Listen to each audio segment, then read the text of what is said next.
So, the Hermida Dover Drive, totally underrated. Totally underrated.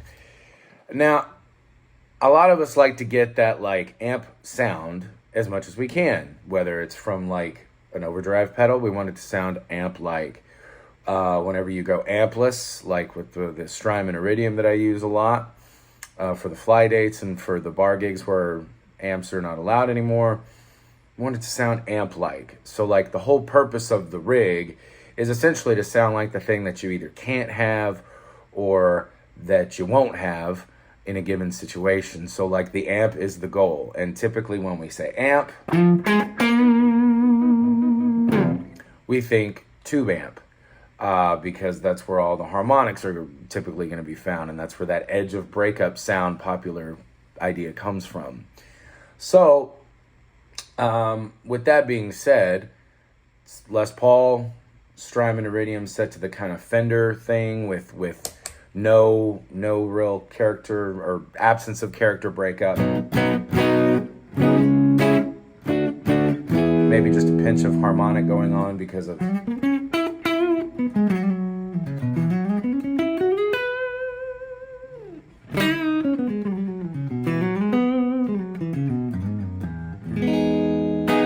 sound. It's a great sound to me. I still think they did an amazing job on this pedal. And if they ever did a bigger one, I would probably buy it if it had more features and all of that. But anyway, so the Hermida Dover Drive, from what I understand now, it's and I'm going to turn it on and just sort of riff on it while I talk a bit, but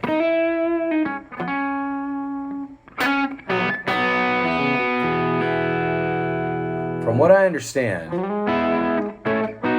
the name implies Cliffs of Dover. At least if you're a guitar player, that's just what most of the time you're going to think of.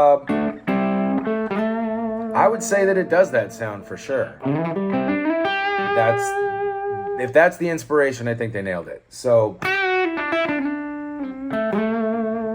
but then I started to kind of play with this pedal. I borrowed it from my dad, technically. I started to realize that the shades of that are in this pedal are really a lot more wide than you'd think. It's not a one-trick pony. In fact,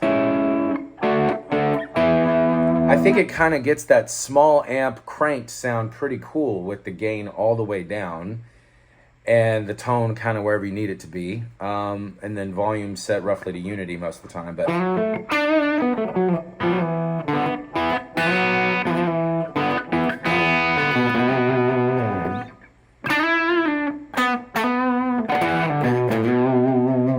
again, there's no delay. It's just the Strymon room there.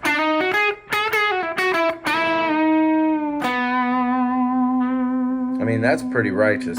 I'm kind of playing with the guitar's volume and tone a bit, but...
Yeah.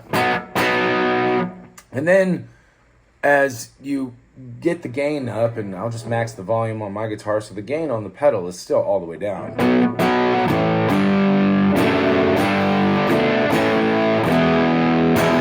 This sounds like so many small amps that I've ever heard cranked up. Like the little guys, like your Champs and maybe your old Deluxes, not the 5E3 Deluxe. I mean, it's probably in there a little bit, but I'm talking like the 5D, 5C, like the early 50s, maybe even late 40s. Like just amp is blowing out. And even just a pinch of delay maybe.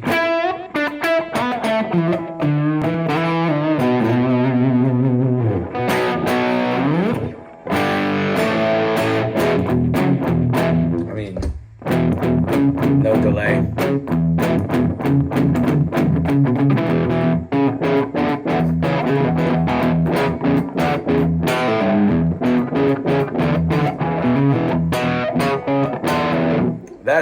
That's a very funky, big. It's got a little fuzz, it's got a little OD, and there is a fuzz in there, and I think there's a knob in there. In fact, I know there is, that you could tweak it and sort of tune the fuzz, the sputteriness maybe of it. I think I did it at one point, and knowing me, I probably set it to where it was very, very subtle and not so whacked out. But at any rate, you turn on you get your big delay going, maybe a pinch of chorus in there, crank the gain a little bit high up past, let's say noon, gain at noon, and it's all of a sudden it's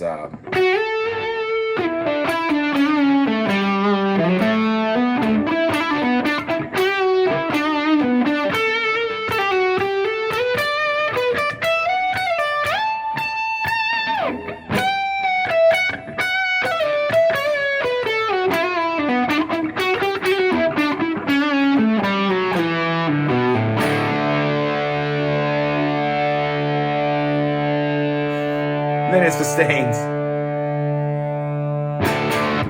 So I dig this pedal a lot. It serves me well for a lot of applications that I need it to do. Dirty blues, the blown amp sound maybe a little bit, but then also you can do your best Cliffs of Dover EJ fakey impression. And so I really like it. I'm a big fan of it for sure. So those are two of the ways in which I use it. So have a good day.